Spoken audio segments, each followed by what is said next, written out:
Trump is furious with Iran because of these attacks on American bases in the Middle East. Iran tried to turn a military retaliation into a show of strength, but ended up putting Donald Trump facing the toughest decision of this crisis. Respond more forcefully, target Karg Island, and make it clear that the regime could lose control of the very heart of its own oil. This Thursday, June 11, 2026, tensions rose after Tehran claimed responsibility for attacks on facilities linked to the United States. While the circulating narrative mentions up to 5 bases hit, Trump had already been authorizing bombings against radars, air defenses, control centers, and points linked to the threat in the Strait of Hormuz. Now, with Karg at the center of the conversation, the warning has shifted from being purely military to becoming economic. Karg is not just any island, it's a vital piece for Iran's oil exports. That's where Trump hits the nerve of the regime. If Tehran threatens bases, helicopters, ships, and trade routes, Washington can target the structure that supports the money behind the Iranian machine.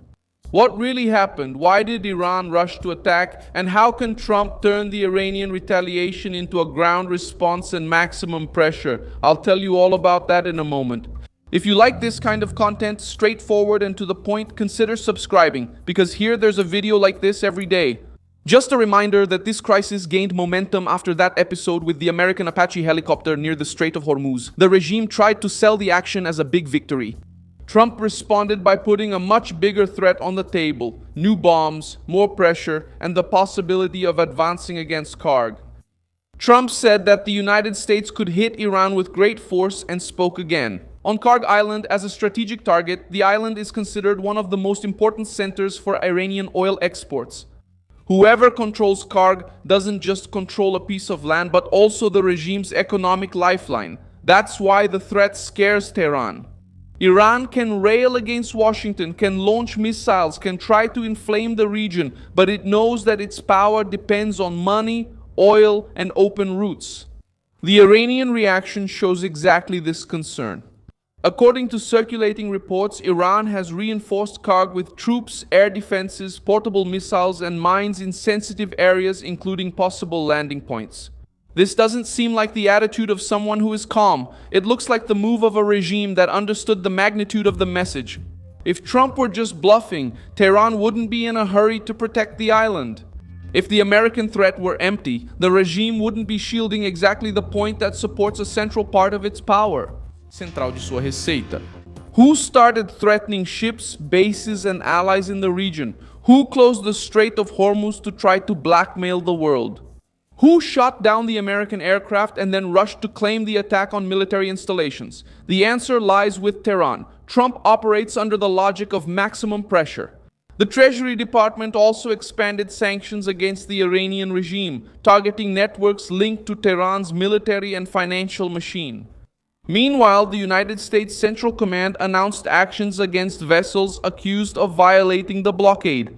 This reinforces that the dispute is not only in the sky or at military bases, but also at sea. International reactions show that the crisis has already moved beyond the regional level. The European Union entered into talks with Iran's Foreign Minister Abbas Araghchi, trying to understand if there is still a diplomatic path. Gulf nations are also seeking to reduce damage, because any escalation in Hormuz affects trade, tourism, energy, investment, and security. The United Arab Emirates, which have always sought stability to protect their economy, appear in the news as part of this containment effort. This doesn't weaken Trump, it shows that American pressure forced everyone to take action. Marco Rubio and other names from the American government appear in this scenario, trying to keep the negotiation alive, but without showing their hand. For Tehran, the main pressure points are still Iran's nuclear program, the opening of maritime routes, and an end to military blackmail. Trump says that Iran wants a deal, but wants to appear strong in front of the press and its allies. This is a key political interpretation. Authoritarian regimes often need to maintain the image of resistance even when they feel military and economic pressure. The case of Karg reminds us of other disputes in which oil became a political weapon in Venezuela. The United States has already used sanctions, seizures, and pressure on shipments to weaken networks linked to the regime. In Iraq, control over infrastructure, routes, and energy fields has always had strategic importance.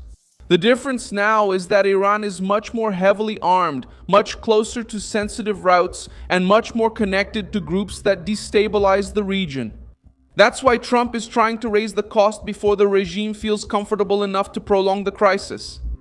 Karg Island also has a grim history dating back to the war between Iran and Iraq. It has already been treated as a strategic target precisely because of its importance to the oil trade. That explains why Tehran gets desperate when Trump puts the island back at the center of the board. It's not just any threat, it's a warning against the regime's treasury. It's a way of saying that an attack against American bases could trigger a response. That's where it hits Iran hardest, in its finances, oil, and military prestige. Iran tries to use its attacks to intimidate Washington and its allies. But the American response shows something else. Trump isn't trying to please newspaper editorial boards. He's speaking to Iranian generals, Gulf leaders, oil operators, central command commanders, and negotiators who are still trying to save the deal. Trump has already signaled that he doesn't necessarily want troops on the ground, but he's also made it clear that he could use a smaller force to take strategic points if he decides to move forward. This possibility changes Iran's calculations. One thing is exchanging missiles from a distance. Another thing is seeing the United States discussing direct control of vital infrastructure. Tehran now needs to choose between continuing to provoke or backing down for tougher negotiations. If it insists on attacking American facilities, the risk is paving the way for a broader response. The regime is under sanctions, under military pressure, with routes threatened, infrastructure monitored, and cargo targeted. Trump responded in the language that Tehran understands: strength, cost, and consequence. The crisis remains unresolved, with diplomacy taking place behind the scenes and military commands prepared for the next round of responses. Iran tried to turn the attacks on the base into a political victory, while Trump turned the provocation into a direct threat against Iranian oil. And that's when the regime realizes that every missile launched could bring Washington closer to a much heavier decision. I'm Milson Alves, an international affairs specialist, and my purpose is to keep you well informed with the truth every day. The news links are in the video description. Leave a like on this video, subscribe to the channel, and at the end, check out the comments so you can be even more engaged with the community. Milson Alves.